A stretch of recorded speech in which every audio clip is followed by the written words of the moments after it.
नमस्कार. मालवणी लाईफस्टाईल मध्ये तुमच्या सगळ्यांचं अगदी मनापासून खूप खूप स्वागत. आज आपण बनवणार आहोत आंबट तिखट झणझणीत असं मालवणी पद्धतीचं बांगड्याचं तिखलं. मी इथे 5 बांगडे घेतले आहेत मध्यम आकाराचे. ते आता सर्वप्रथम आपण स्वच्छ करून घेऊया. अशा प्रकारे मी बांगडे घेतले 5 मध्यम आकाराचे आहेत. खूप मोठे पण नाहीत आणि छोटे पण नाहीये. ते आता मी साफ करून दाखवते तुम्हाला. त्याला छोटे छोटे खवले असतात. तर पहिल्यांदा असा आडवा फिरवून घ्यायचा.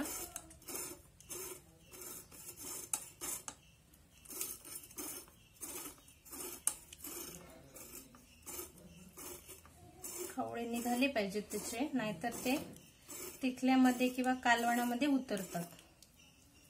तर त्याचा डोक्याकडचा भाग आपण कापून टाकूया.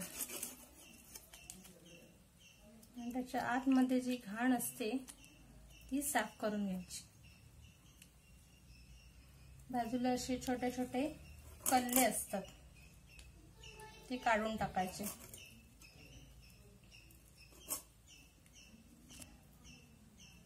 इथे पण असे छोटे कल्ले असतात दोन्ही बाजूला, ते पण आपल्याला साफ करून घ्यायचे आहेत.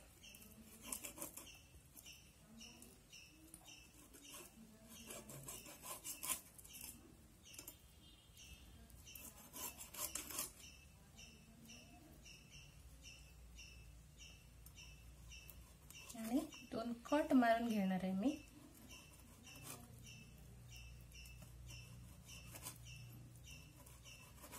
या पद्धतीने असे कट मारून घेतले, म्हणजे आपण जे कालवण बनवणार आहोत ते आतमध्ये व्यवस्थित तिखट मीठ त्याला व्यवस्थित लागेल. आणि आता जी शेपटी आहे त्याची ती कापून टाकूया.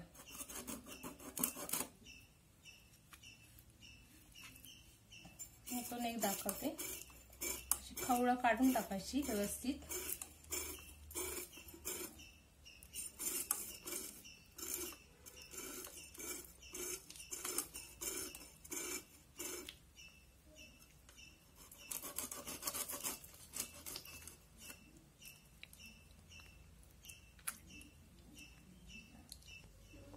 मासे माझे आता साफ करून झालेले आहेत बांगडे. त्यांना मी आता मीठ लावून ठेवणार आहे धुवायच्या आधी, आणि नंतर मग धुणार आहे. स्वच्छ धुवून घेणार. आधी मीठ लावून एक 20 मिनिटं ठेवून देणार आहे, मग त्यांना मीठ व्यवस्थित लागेल.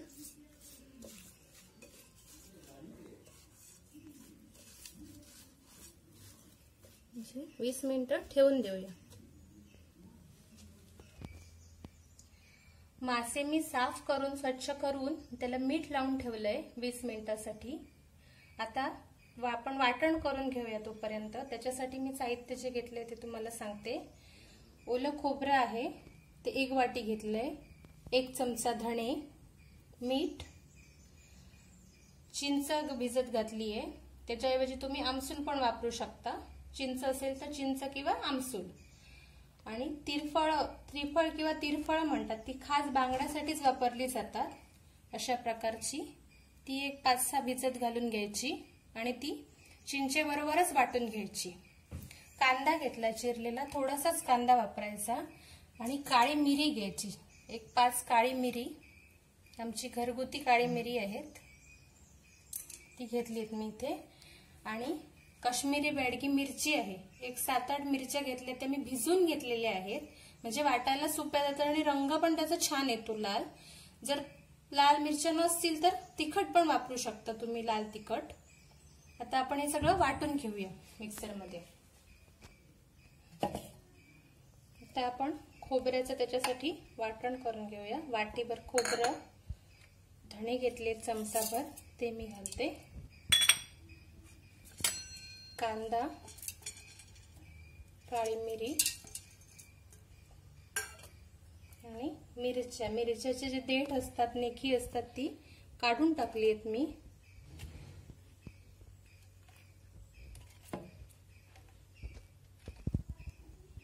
वाटणात थोडीशी हळद पण घालून मी एकदा परत थोडं पाणी घालून वाटून घेते व्यवस्थित. खोबऱ्याचं आता मी इथे वाटण करून घेतलेले आहे. आता मी चिंच आणि तिरफळ वाटून घेणार आहे.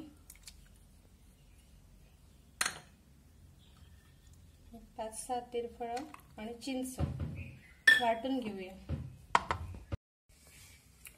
बांगडे मासे मी आता स्वच्छ धुवून घेतलेले आहे 20 मिनिटांनंतर। आणि वाटण जे आहे ते जरा जाडसरच वाटून घ्यायचं, तिखल्यासाठी पाणी जास्त घालायचं नाही, सुकच वाटून घ्यायचंय। तसं वाटून घेतलंय मी। आता आपण फोडणी तयार करूया। गॅसवरती भांड ठेवून त्याच्यात मी आता तेल घातलंय, भांड गरम होत आलंय। थोडंसं 2 चमचे तेल घालायचं आणि कांदा पण फोडणीसाठी अगदी कमीत कमी वापरायचा, जास्त कांदा वापरत नाही।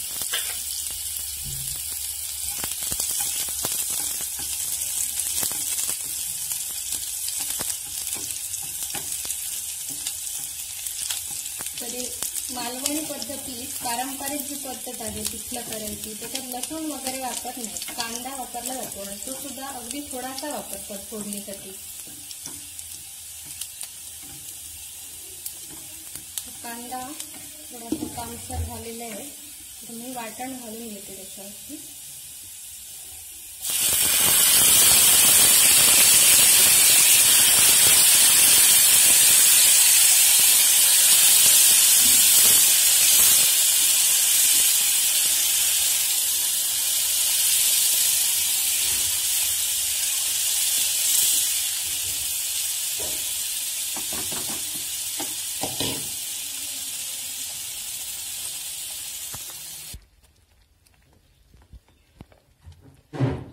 पिठल्यामध्ये मी चिंच जी वाटून घेतली आहे, तिरफळं आणि चिंच ते घालून घेते।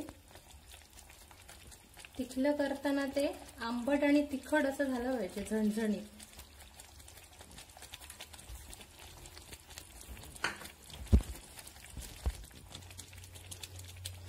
थोडंसं मीठ घालून घेते, मी आधी मीठ लावलेलं आहे माशांना, त्याच्यामुळे त्या हिशोबाने मीठ घालायचं, मीठ जास्त पण होता कामा नये।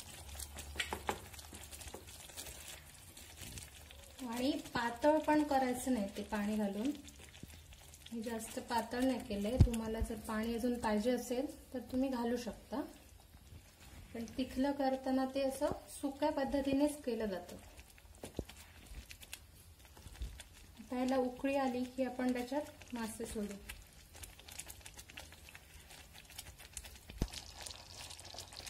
उकळी आल्यावर मी आता त्याच्यात बांगडे सोडते।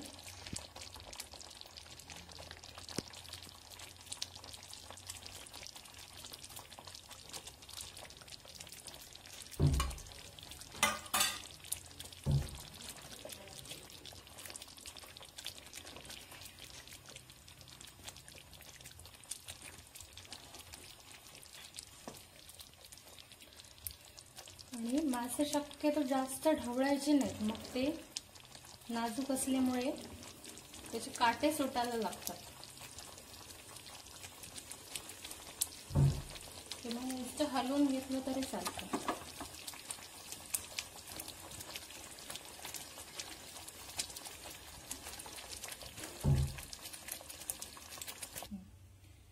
मी आता हळू परतून घेते।